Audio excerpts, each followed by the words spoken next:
بسم اللہ الرحمن الرحیم۔ بھیڑ کا بچہ 50 فٹ اونچی چٹان پر بیٹھا تھا اور اس نے نیچے سے شیر کو گزرتے دیکھا۔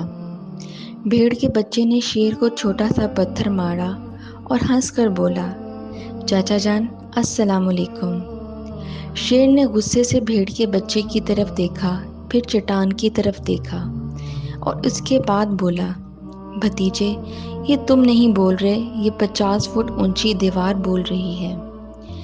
دنیا میں آج تک کوئی ایسی دوا، کوئی ایسا علاج دریافت نہیں ہوا جو کمزور دل لوگوں کو جرأت مند بنا سکے، جو کم حوصلہ لوگوں کو بزدل اشخاص کو بہادر، حوصلہ مند اور جرأت مند بنا سکے۔ اندلس کے آخری فرمانروا ابو عبداللہ محمد جب غرناطہ کی چابیاں فرڈینینڈو کے حوالے کر کے رو پڑا تو اس کی ماں نے کہا تھا، بیٹا تم مردوں کی طرح جس سلطنت کی حفاظت نہیں کر سکے، اب اس کے لیے عورتوں کی طرح آنسو نہ بہاؤ۔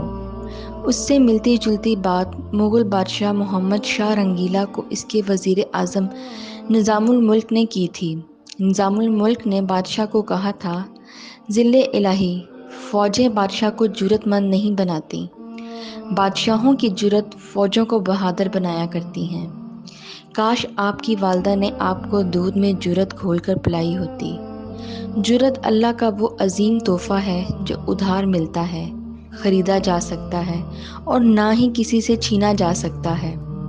یہ انسان ساتھ لے کر پیدا ہوتا ہے، چنانچہ جب کوئی کمزور دل، بے حوصلہ اور بزدل شخص اچانک جرأت اور بہادری کا مظاہرہ کرنے لگتا ہے تو اس کے پیچھے کسی نہ کسی کا ہاتھ ہوتا ہے۔